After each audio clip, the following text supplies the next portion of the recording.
Hey, what's going on, guys? Hey, everybody. We are back with another live on YouTube and Instagram tonight. And the topic we're going to be covering tonight is catching, keeping, and cooking fish. So, we're going to go over kind of some just ins and outs of keeping fish, when to keep them, how to keep them, maybe some fillet techniques, and then hopefully some favorite recipes. Maybe you guys have some recipes for fish. That would be really cool. And we'll probably get off on a couple of rabbit trails here too, talking fishing and ice conditions and whatnot. But kind of want to keep the focus on catching and keeping fish. So Cooper's catching a limit of walleyes on East Okoboji. Nice. That's awesome. I've heard it's great fishing down there. Never been down there, but sounds like a great place. So yeah, how's everybody doing? Where are you coming in from? Where you're checking in from? What part of the country? Let me know, and let me know if you like to eat fish. Give me a big thumbs up if you like to eat fish. I am a big fan of fish, and we eat fish probably 2 or 3 times a week. So that's what we're going to be chatting about tonight. And I just caught a nice mess of fish this morning. Actually, caught a bunch of perch and perch are one of my favorite fish to eat, actually. So I'm working on a catch and cook video for the channel on perch right now, as well as a fillet video on how to fillet them. So definitely excited to eat those things. Perch are about as good as it gets for freshwater white meat fish, but I'm a fan of all fish, though. I love trout, salmon, love burbot, catfish, like you name it. I pretty much like to eat it. So we got Carol coming in from Michigan, Jump River, Wisconsin. Nice perch. Also Alex's favorite, and pike. Yep, pike are good too. Definitely like pike. What are the rules if you fillet them on the ice? Do you have to keep the carcass? Okay, that is a great question, and that fits right in with the theme here. I am actually going to be making a video all about how to fillet and clean fish for transportation legally in different states in Canada. And I'm going to go over all the ins and outs of that in that video. So that's coming up. But basically, to answer your question, it depends on the fish and it depends on what you're going to do with them. If there's no size limit on the fish in Wisconsin anyway, you can fillet them as long as you keep a patch of skin on there and an ID, because they don't have to measure them to actually confirm that they're legal size. If they are a measurable fish, like say a 15-inch minimum on walleye, you have to keep them whole so that they can measure the fish, or the fillets have to be over 15. But if there's a slot, you pretty much have to keep them whole, unless you're doing a actual fish fry on the ice, like a shore lunch, and you cook them right then and there. You clean them, put them right in the flour, and cook them right there. Then it is legal to do that.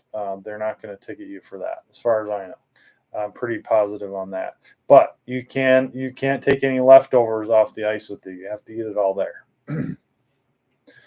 Walleye, nice watching from Rib Lake, Wisconsin. All fish are great, but perch are the best. Nice. Another perch fan. Sterling says, excited to use your tutorials. Good. Thank you. That's awesome. I'm glad they're helpful. Jim O'Neill, my buddy Jim, he said Tuesday, 6 o'clock, Midwest Outdoors podcast with me, Hooked Up Wisconsin, Caleb Wisted. Yeah, we just filmed that. So that's going to be on Tuesday at 6. So make sure you check out Midwest Outdoors. Yes, if you cook them on the ice, you should be good to go. But you got to cook them right there, and they will watch you. They'll make sure you're doing it right. But catch and cooks on the ice are legal. So definitely fun, and I like to do that myself. Bring a stove with some oil, some breading, bread them up and cook them right there. Nothing better. In fact, I'm hoping to do that this year on Lake Superior, maybe with some burbot or splake or something. And it's been a couple years since I did that, but I have a video on my channel. We did that 2 years ago or 3 years ago. I think it was 3 years ago. We did some ice camping out there and filleted up some burbot and filleted up some splake and a lake trout and cooked it right out there on Lake Superior. And that is really hard to beat. Really hard to beat. So yeah, if you're just joining, we are talking keeping fish, how to keep fish fresh, how to clean them. We'll get into some recipes here too. So if you guys have any favorite recipes, let me know as well. But here's kind of my process from start to finish on keeping fish, at least ice fishing and on the ice. I typically, if I'm going to keep fish on the ice, I am not going to let them freeze. That's one big thing that if you guys watch my many of my videos, I do go over that. I don't like it to let fish freeze, and the reason is it makes them mushier. So I have found that even letting them freeze out on the ice, they're not going to be quite as firm. They're not going to be quite as fresh. So I have a few ways of doing that. Um, Live well works pretty well. I've got one of those clam bags that you can push down in a hole and keep the fish from freezing in there. Otherwise, I keep them in a warm shack in a bucket with some slush or snow, and put them in the cab of the truck when I drive home. That makes a big difference too if you don't let them freeze in the back of your truck. So that's step number one, is just don't let the fish freeze. And Sterling says, I'm from Oregon, never caught pike till moving to Minnesota. All my friends and family said they didn't taste good. Tried them for myself, and they were wrong. Yes, they are wrong. Pike are excellent. I agree. So yeah, step one for me is don't let the fish freeze. Step two is get them home, and then I put them in the sink with some water, cold water. Let the water run for a little bit, let it get nice and cold. And then typically I'm going to bleed out my fish, unless it's a ton of small panfish, then I don't bother. But bass, walleye, pike, bigger panfish, I'm going to slit the gills while they're in the sink there. Let them bleed out in the sink in the water. And if I can't get to them right away, I'll dump some ice from my freezer in there, and that'll also help cool them down, chill them. And I can leave them overnight like that, no problem. I have had zero issues with leaving fish overnight in an ice bath. And then once I'm ready to fillet them, they're cooled down, they're bled out, and they are just super, super clean. And I don't have any issues with blood on my table or anything like that. So that's kind of my process typically for keeping fish. Let me know if you guys do it similar or if you have a different method. I'd love to know. But that's kind of up until the fillet process. That's where kind of I go with it. Now, when it comes to filleting fish, any of you guys who watch my channel, you know I do a lot of fillet tutorials. That's kind of my thing. And you know, I've done so many different things when it comes to filleting fish, but I really, even though I use an electric for some things, I still am just kind of stuck on the conventional knife. I just I like the fact that I have more control over it. And I like the fact that I typically get more meat off the fish. However, in certain cases, the electric is nice to have, and I do use it every now and then. And it definitely does make a difference if you have a lot of fish to clean, or sometimes tougher fish, like if you want to fillet them and take the ribs out on a bigger fish. It's hard to do that with a conventional knife and rip through those ribs. So I use it for that, and there's lots of reasons, but typically most of the time I'm filleting with my conventional. Yes, Sterling Marks, good to know you can keep them in an ice bath that long. Yeah, I've kept them over 24 hours and still no problem in an ice bath. A lot of people kind of poo-poo that idea and say it doesn't work and the fish will go bad or whatever. I don't know. I've never had any problem keeping them at least a whole day in ice once they're bled out. Zero problems at all. It's just as fresh as if you clean them right away. And as a matter of fact, that brings up another point. Have you ever caught and cooked fish within an hour or two or a few hours? If you fillet a fish and clean it right away, you'll notice that the edges will curl up when you fry it, and that's because of rigor mortis. Basically, it's hasn't had time to age at all. And actually, aging fish is not a bad idea either. So typically, once I get my fish filleted, I'm actually going to put them in the fridge for probably on average 2 or 3 days in the fridge. And that just that it loosens them up, they settle out, and they lose that rigor mortis, just like red meat. It's the same thing. So I don't mind keeping them 2 or 3 days in the fridge after I fillet them either, because it actually makes them a little bit looser and they fry up nicer. So not that fresh fish is bad, but it's not a bad idea to let it sit either. So yeah, that's kind of my process. And you know, I've got a few methods on my channel of filleting fish now that I've pretty much taken all these different ways to fillet fish and just kind of broken it down, tried new things. So I've added some of my own ideas in there, and there's a lot of different ways to fillet fish I've found. Like it's especially once I started getting comments on a lot of the videos and like, oh, this is how I do it, or this is how I do it. And I'm like, I never even thought of that. And I'll try it and it works great. So there's a lot of ways to skin a cat, as they say, and whatever works for you, you know.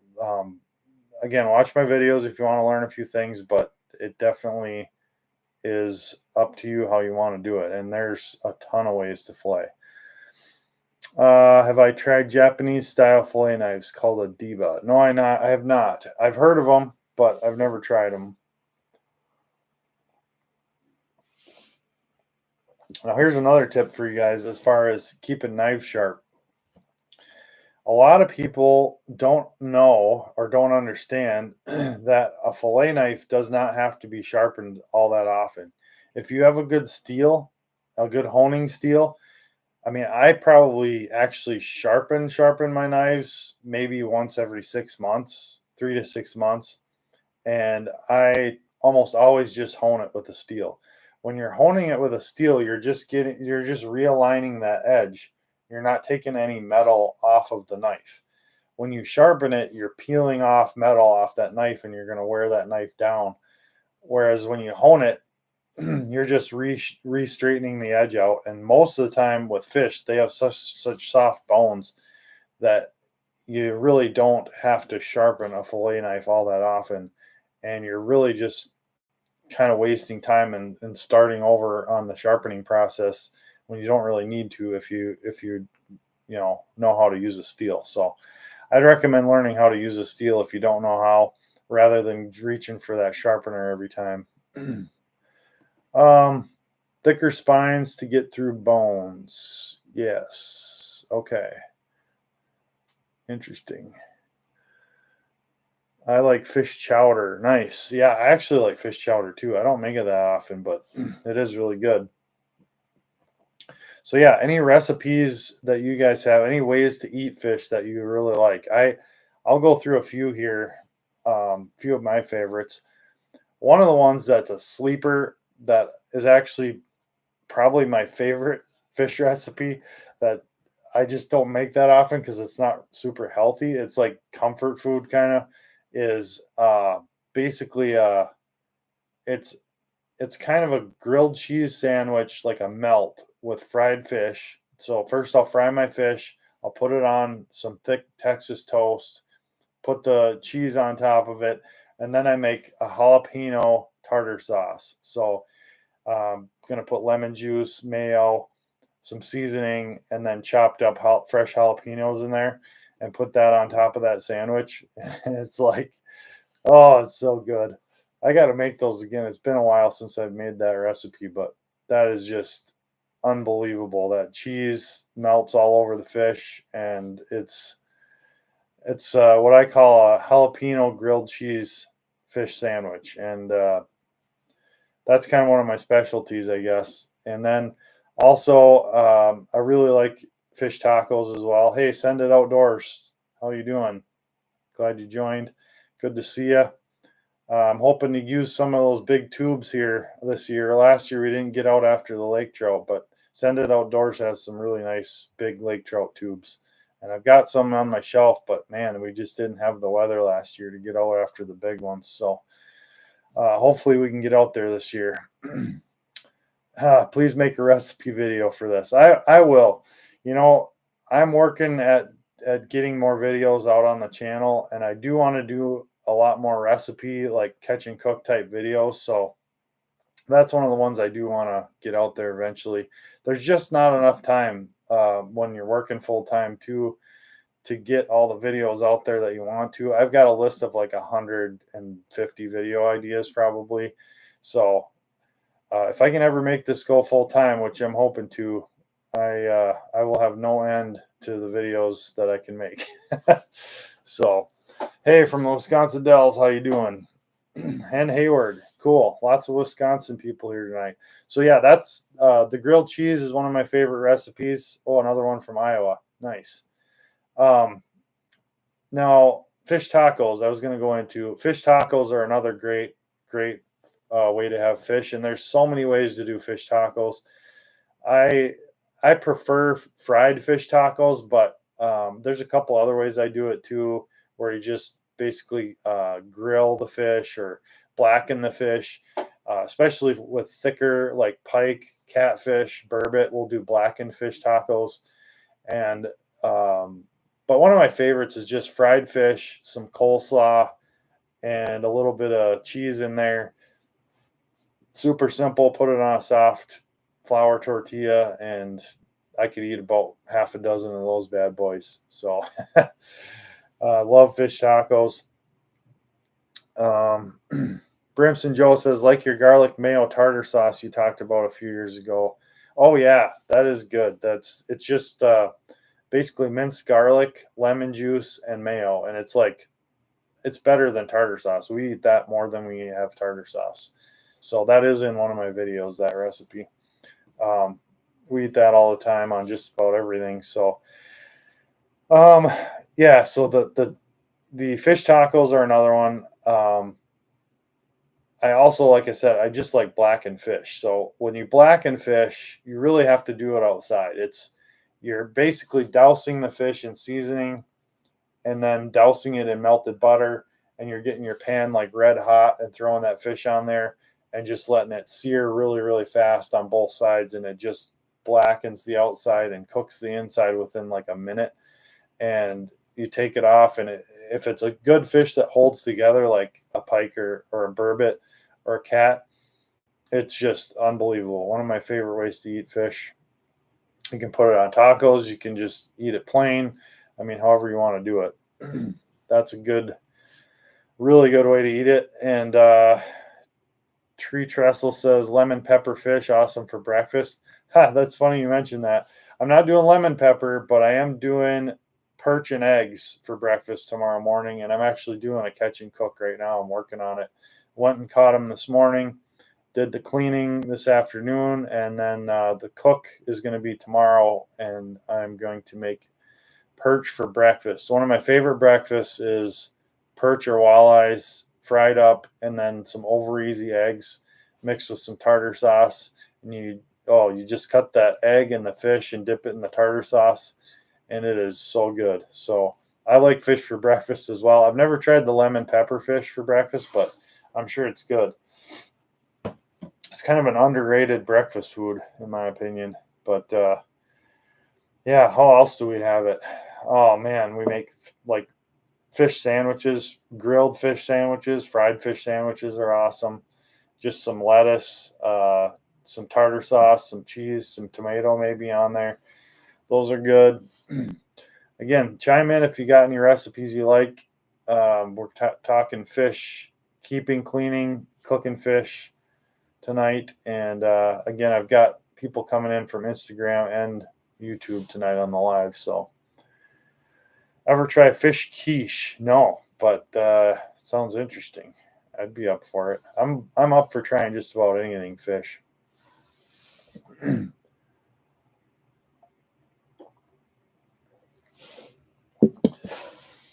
Now another unique thing that we've eaten is burbot and catfish bellies. So if you take a nice chunk of belly from a burbot or a catfish, it's about a 1/4 inch thick, maybe 3/8 of an inch thick. You skin it and then just cut it into slices about a 1/4 inch wide and bread them with a nice fine breading and some seasoning, and you throw those in the oil, and it's just like calamari.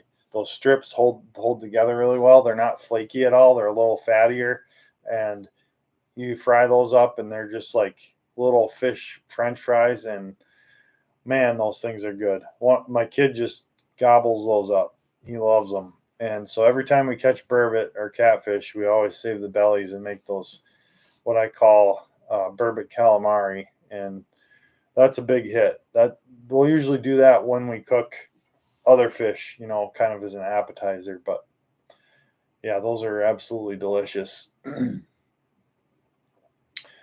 Tree Trestle says my brother does the quiche with a flavored spice catfish. Ooh, that sounds good. I would definitely try it. Now, another thing that we like to do in the summertime up here is we'll go catch crayfish, and we'll do a crayfish boil, which is a lot of fun. Get the kid out there, and we'll either net them, or we'll trap them, or we'll just dip night crawlers in and pull out the crayfish, and they grab it and hold on to it, and we'll drop them into a bucket. Get 50, 60, 70 of those things. Let them sit in a bucket for a while, clean themselves out. And then you just dump them in boiling water live, just like lobsters, and boil them quite a bit longer than lobster. Simmer them about 20 minutes, and then put them in some butter, and oh man, those things are amazing. I love eating wild crayfish. Howard Stream says, on the grill with a foil pan, butter, lemon seasoning, and dill. Favorite way to have trout. Yes, that is an excellent trout cooking method. I've done it quite a few times with both trout and salmon, and oh, that's delicious. Yep, put them in foil, butter, lemon, seasoning. Yeah, and dill definitely adds a nice smell, nice odor, nice flavor to it. And you can't beat that. And that's actually good with whitefish too, not just trout and salmon. But I've had bass that way, I've had pike that way, and that's a delicious way to cook them for sure. You can do them in the oven that way too. It doesn't really matter either way. It's just getting them hot enough. So I've done that quite a bit. Been a while though. I should definitely pull that one back out again one of these days. David says I catch my monster stripers off the bridge in Holyoke, Massachusetts with homemade lures and aluminum keels. My biggest so far was 50 pounds, 4 ounces. Took over an hour. Dang, that's a big fish. That is a big fish. I don't think you'd want to eat that one. Any of you guys have any recommendations on catching, keeping, cleaning fish? What's your process? How do you like to go about it in the wintertime specifically? Walleye and panfish are good like that too. Yep, they're good in the foil. So, do bass really get muddy tasting in the Wisconsin in summer? In my opinion, no. I don't think they do. I think when people are talking about muddy tasting bass, the reason that they taste muddy isn't because they were caught in the summer. It's because they got too warm, probably in a live well on a stringer somewhere. They didn't get them chilled down. They're probably keeping too big of bass too. I mean, if you catch a 3.5 pound bass and you let it die in your live well and it gets warm, that's going to be a muddy, not so good tasting fish. If you catch a couple of 14 inchers and bleed them out, get them on ice right away, or keep them live in your live well till you're ready to go and then cool them down, they're going to be just as good as any wintertime bass, in my opinion. I don't think they have much difference in flavor in the summertime. Now, around the spawn, if you're catching around the spawn, they do tend to get a little bit more muddy, and that's typical of most fish. They're putting all their energy into spawning, and they get a little bit of a musty smell to them, and that's not the best time to keep bass, but maybe that's what people are referring to. You'll notice that with bluegills too, even. They have a different smell to them during the spawn, and they're not quite as good, in my opinion. So, but yeah, the rest of the year, bass, at least up here in the summer in northern Wisconsin, are just as good as they are in the wintertime. A lot of it has to do with water quality too. I mean, if you catch a bass in the winter out of a crappy kind of nasty lake that's known for, you know, being dirty, they're probably not going to be that good in the winter either.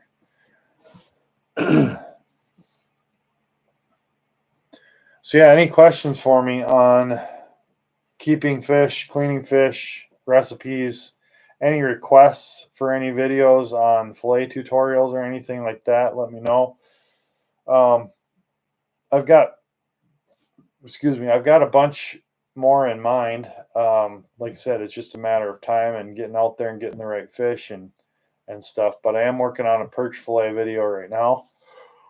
Oh, excuse me. And hopefully I can get you some more coming out here. I'm always kind of experimenting with different ways to fillet fish too. So I'm sure I'll come out with a few more ideas here. But I'm getting the impression that most of the bad tasting fish are handling issues. Correct. That is exactly right.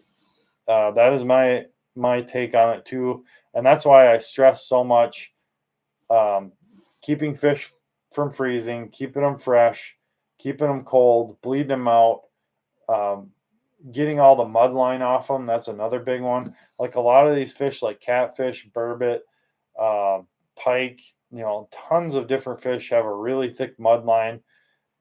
Uh, I mean, you name it. There's so many different fish, and if you don't take that off, you're gonna have muddy tasting, fishy tasting fillets.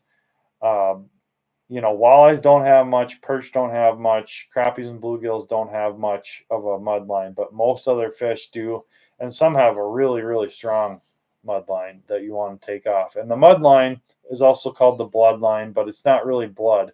It's it's basically fatty tissue, and it's typically along the lateral line, and it's kind of it gives a fish a bad flavor most of the time that most people don't like. Some people like it, but most people don't. So that's another big one for me, is making sure I get that, just get that white meat, not the dark meat. I believe my fish, if going to keep, yes, especially white bass. Yeah, white bass, that's another one. Big, strong, really red mud line on white bass typically that you want to cut off, and you want to get that out of there. So, and some fish, you know, when it comes to keeping them fresh, I only eat fresh fish. I very, very rarely freeze any fish. I have over the years, but I'm fortunate enough to be able to get out almost all year long and catch and keep fish most weeks. So we eat fish once or twice a week all year, and it's always fresh. But not everybody has that luxury, and some fish freezes better than others. So I've noticed, especially fattier, oilier fish like your burbot, like your herring from Lake Superior, whitefish, trout and salmon, they just don't freeze that well, and they're not going to be nearly as good when you take them out of the freezer and thaw them out. Whitefish, lean fish, freezes pretty well. So your walleyes, your perch, your crappies, your bluegills, your bass, those all freeze pretty well. Pike doesn't freeze very good. Uh, if I catch a mess of fish and I've got enough for 2 meals, I'm going to save the panfish and walleye and freeze that, and I'm going to cook the pike fresh, because the pike is going to taste much better fresh than it is frozen. And some fish I don't even eat frozen, like burbot. It does not freeze well at all. Like, it's basically turns to garbage. Like if you freeze it, it's not going to be good. So I only keep as much as I can eat, typically on the burbot, without freezing it. That'll be a good video. Yeah, I hope so. How to research new lakes. That's a good one. I haven't done one in the wintertime yet on researching new lakes. I did one open water last summer. I actually filmed a brand new lake, showed how I break it down ahead of time with maps, and then how I actually break it down once I get there. Ended up catching a limit of walleyes and a bunch of nice smallmouth in that video. So check that one out. But I haven't done one for ice fishing yet. So that is a good idea. Greetings from Indiana. Love the lives. Thank you. Appreciate it. You guys got any ice down there? I know there's a big cold front heading that's been pushing south here, and I know a lot of our southern folks are starting to actually get enough ice this year.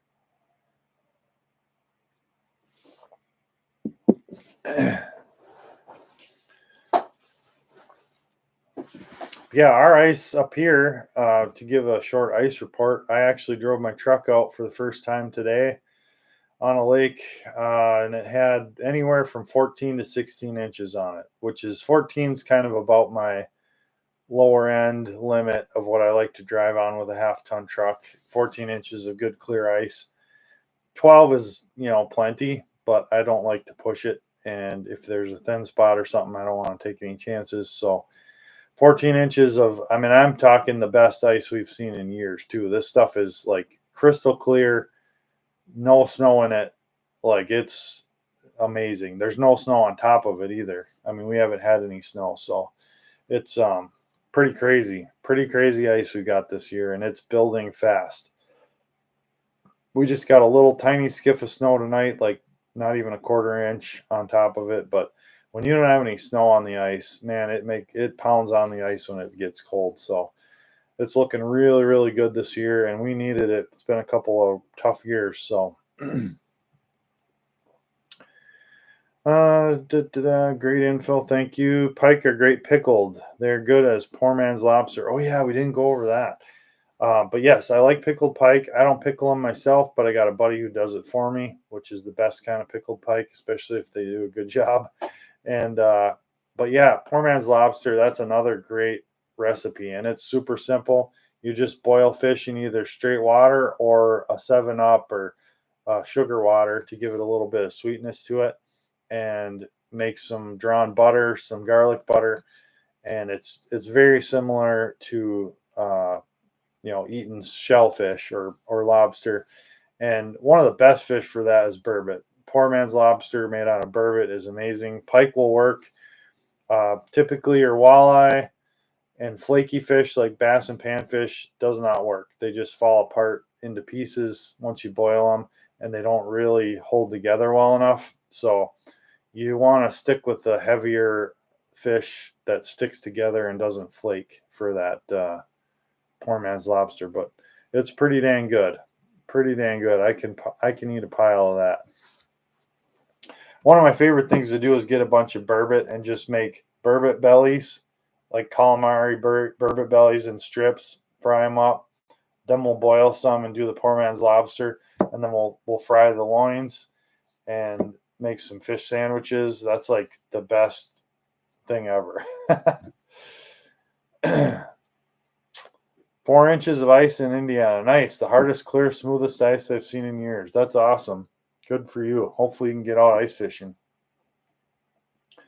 The lake breakdown, tree trestle, I think was earlier this spring, probably in June-ish this year, somewhere around there.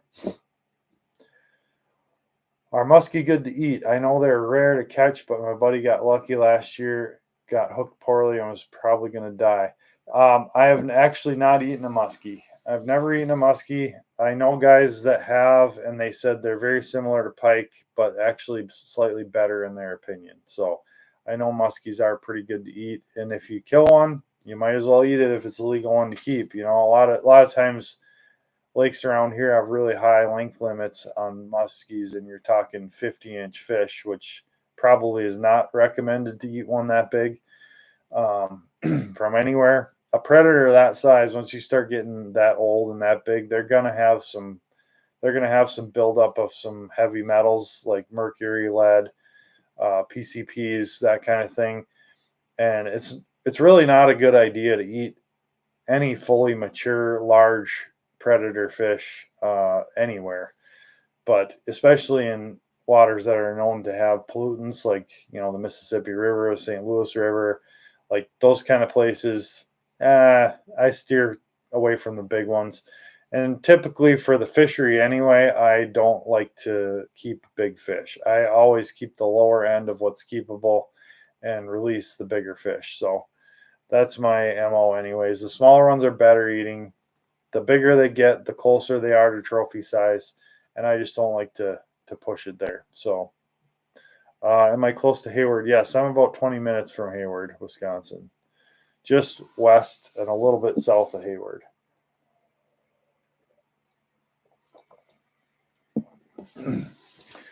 So yeah, I kind of have upper length limits that I've self-imposed on species of fish. Like I don't really keep any crappies over 12 inches. I don't really keep any bluegills over 9 inches. I don't keep any perch over 13 inches. I don't keep any pike over about 32 inches. And I don't keep any walleyes over 20 typically. Maybe if I'm on a fishery that only has bigger walleyes, I'll keep a 22 or something like that if it's legal. But a lot of our Wisconsin lakes now have a slot on them anyways, which is good. But I feel like the bigger the fish gets, the more pollutants it's got built up in its system, and it's just not worth it. Just keep those smaller fish and you'll be happier anyway. We fished Sand Lake in Wisconsin last year. Family cabin vacation. Any tips for that? Well, I know of 4 sand lakes within 30 miles of my house here. So I'm not sure which sand lake you're talking, and they're all very different. There's Big Sand, there's North Sand, there's Sand by Cumberland, and then there's a Sand East as well by Stone Lake. So I'm not sure which one of those you're talking about, but if you can specify, I can maybe give you some advice. Muskie are good. We got another confirmation that muskie are good to eat. Oh, the Sand by Stone Lake. Okay, so that is actually a great walleye lake, and I was on it this spring. Found walleyes in isolated weed patches in about 10 feet of water, and did really well out there. Fished it a couple times, and eater size walleyes, like those mid to upper teens fish. Never caught anything huge, but decent numbers. And I caught them jigging, and I caught them on slip bobbers, even in the middle of the day. So it had a decent daytime bite, or it seemed to. I know there's big crappies in there, but I don't think there's a lot. And then there actually is a fair amount of like 2.5 pound smallmouth in there as well. So nice little lake. It's pretty stained for around here. So the weed line dies out at about 6 to 8 feet in that lake. So your typical walleye fishing is going to be in that 8-foot range. But yeah, nice lake. And it doesn't see a ton of fishing pressure either, which is nice. Hey, Ryland Parrott just joined. He just beat me and a lot of other people in the Fish Donkey 7 species slam. He had some just incredible fish again, and he's a heck of a stick. So thanks for joining, Ryland.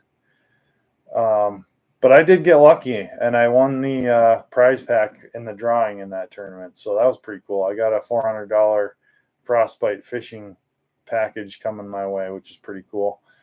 Just had over 85 inches, and I got the random luck of the draw on that one. So that was pretty cool.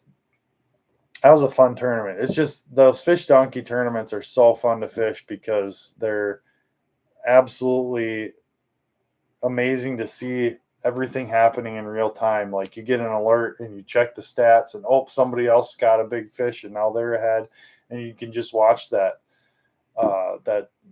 kind of back and forth of the top, and then all of a sudden somebody will get a big fish or fill in a slot, and now boom, somebody else is right up there. And sometimes it's you if you're lucky, but that's pretty cool. Pretty fun. Muskie are good. People just frown on it. Yeah, people don't really eat them up here unless they accidentally kill one. 15 to 18 inch walleyes are the best eaters. I agree with you there. And Tree Trestle says, do you think crappie size limit should be 10 inches? No, I don't think so.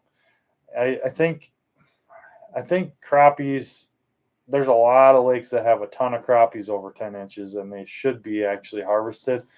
I think if you're going to have a slot on crappies, it should be like 14 to 15 inches, or maybe 13 to 15 inches. Let them get grow once they get to that bigger size. And I don't think 10 would be that would be a little bit low because there's a huge harvestable population of 10 to 12-inch crappies in a lot of lakes. My sister says, congrats. Nice. Thanks, Ann. Appreciate it.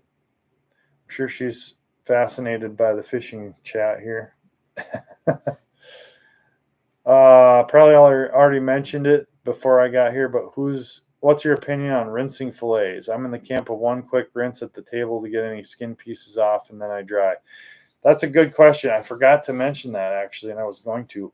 Yeah, I always rinse my fillets. And I know guys that swear that it's the worst thing you can do. But what I do is I rinse them quick in a bucket, swish them around a little bit, get the scales, get the blood off of them, and any leftover guts and bacteria and stuff that's going to break the fish down. Rinse them off quick, and then I pat them dry with a paper towel to get the water out of them and absorb it a little bit. And that doesn't leave them in the water that way. It takes the water off of them again. And I've experimented with this, so I can keep fish way longer in the fridge if I rinse them, because you don't have the enzymes and the bacteria from the guts of the fish that are still on the fish. You're getting that all off of there, and they don't decompose as fast in the fridge. So that's my reasoning, is I want to get them as clean as possible so that they last longer and they're not breaking down as fast. And that's been my experience. So I have some pretty compelling evidence that it's worth it. So that is why I do it. But great question. Ever fish Stone Lake? Hard lake to fish, but nice fish. I will say yes and yes. I agree with both. Tough lake to fish, but nice fish.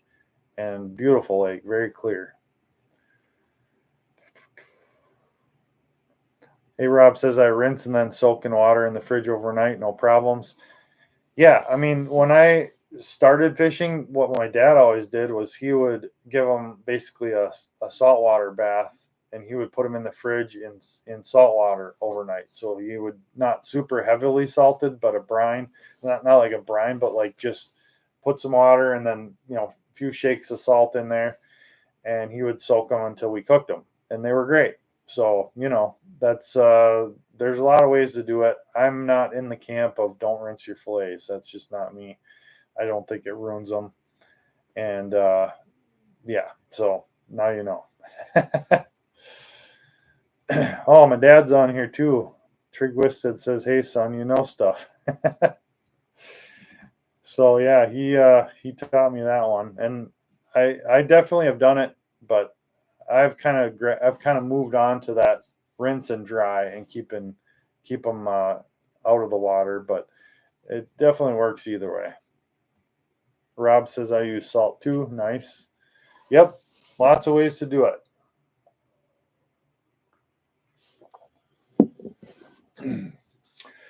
Well, any other quick questions or ideas? I would love to hear them. I'm going to probably be signing off here in a few minutes, but this has been a good discussion. I really enjoy keeping fish to eat. So it just goes hand in hand with fishing to me. Like I said, growing up, that's what we did. We fished to eat the fish. I mean, it was a pursuit of food, and that's kind of hunting too, is the same thing. It goes with it. And I love to release fish too. Don't get me wrong. I love releasing big fish. I love seeing those big fish swim away. But it's a sustainable resource, and I just am connected to the land and the water so much that I feel like I have to eat what I can catch and what I can hunt, and that's just kind of who I am. So it's very important stuff, and I take it pretty seriously, and I take the resource seriously, and I know that hunters and anglers they're so connected to nature that in general, we're the ones who are making sure that things stay preserved and that they're not going to go away ever. So Tree Trestle says, my father swears by salt brine for a bit before cooking. Yep. And that does definitely works. I mean, for sure. Do I ever guide? No, I used to guide a little bit for waterfowl. We did some some guided waterfowl hunts, goose field hunts, stuff like that. But I decided to go the media route for my career path in the fishing industry rather than guiding. I know a lot of guides. I'm good friends with a lot of guides, and they are great people, but it's just not something I would want to do. It's very much hard work, tons of time, lots of weekends. Like if you really want to make it guiding and do a good job, you're going to be going basically every day. Like when the season's on, you're gone every day, all day, do it again the next day, and you really have to love it. And I mean, I've definitely thought about it as a career path, but it's just not for me. The media stuff, I can pick my days. I can still plan stuff with the family. I can have my weekends off, and I don't have to be getting those booked. It's a little bit more on my time schedule, so it's been working out really well to go that way. But respect to guides because they are hardworking people and they absolutely love what they do. So,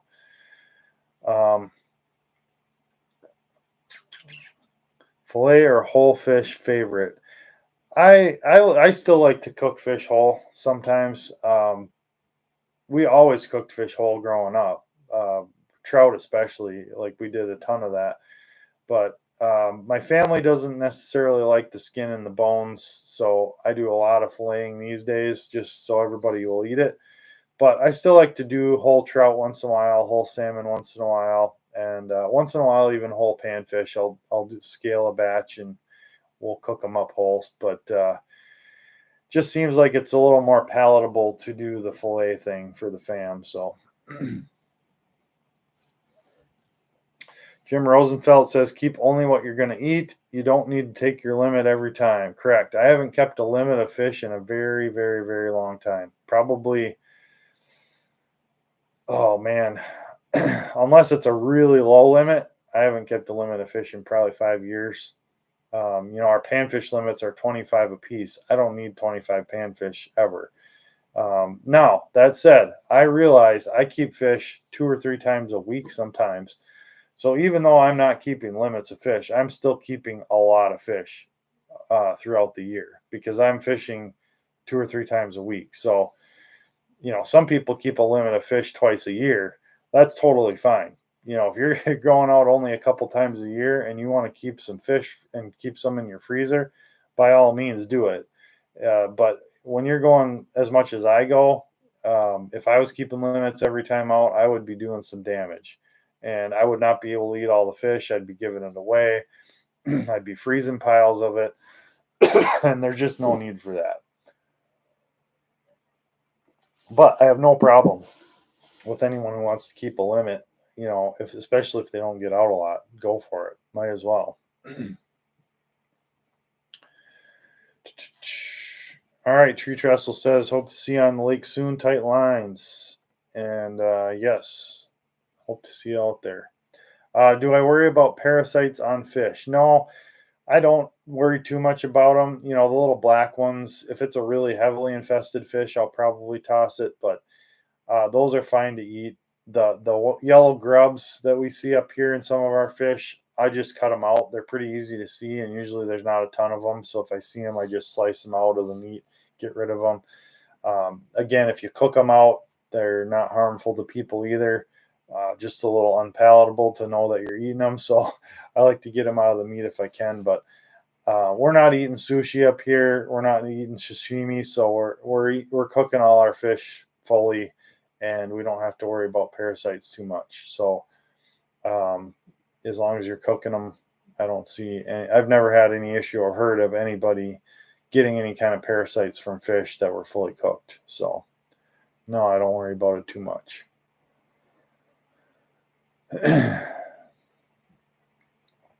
Well, thanks for joining, everybody. I think I am going to close the stream down for this week, but hopefully we'll be back, Lord willing, next week on Thursday, 9 o'clock again, and we'll have a different topic.